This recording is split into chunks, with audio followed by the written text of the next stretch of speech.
నమస్తే అండి. మొన్న ఒక పేషెంట్ వచ్చారు. కొంచెం పెద్దావిడే. సో, ఆమెకి ఇంతకుముందే నడుము నొప్పి, మోకాలు నొప్పులు ఉన్నాయంట. వాళ్ళు అప్పుడు ఎక్సర్‌సైజ్‌లు చేసుకోమని చెప్పారు. అండ్ ఆమెకి అరుగుదల కూడా ఉందని ఆమె నాకు చెప్పారనమాట.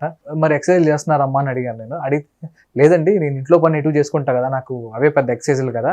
ఇంకా నేను ఇంకేం చేస్తున్నానంటేనండి మేము ఉండేది మూడో ఫ్లోర్‌లో. మూడో ఫ్లోర్ నుంచి రోజు మెట్లెక్కి దిగుతున్నాను నేను.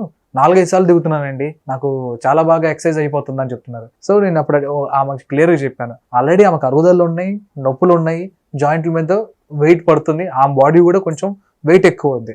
సో, దానివల్ల ఏమవుతదంటే సహజంగానే మన బాడీ బరువంతా వెన్నుపూస మీద లేదా మోకాల మీద పడుతది. దానివల్ల మీరు పైకి ఎక్కి కిందకి దిగడం వల్ల నొప్పి ఇంకా ఎక్కువవుతది. లేదా ప్రాబ్లమ్ ఇంకా పెరుగుతది గానీ తగ్గేది కాదు. సో, నేనేం చెప్తానంటే మీరు తెలుసో తెలియకుండా ఈ చిన్న చిన్న పొరపాట్లు చేయడం వల్ల చాలా పెద్ద ప్రాబ్లమ్‌గా మారుతూ ఉంటాయి. సో, ఒక డాక్టర్‌ని కన్సల్ట్ అవ్వండి. డాక్టర్‌ని కన్సల్ట్ అయ్యి వాళ్ళు ఏదైతే ఎక్సర్‌సైజ్‌లు ప్రిస్క్రైబ్ చేస్తున్నారో, ఏదైతే ఈ వ్యాయామాలు చేయమన్నారో అవి పాటించండి. అవి పాటిస్తే మీకు ఎటువంటి ఇబ్బంది లేకుండా ఖచ్చితంగా ఈ ప్రాబ్లమ్‌ని మీరు క్యూర్ చేసుకోవచ్చు. Thank you.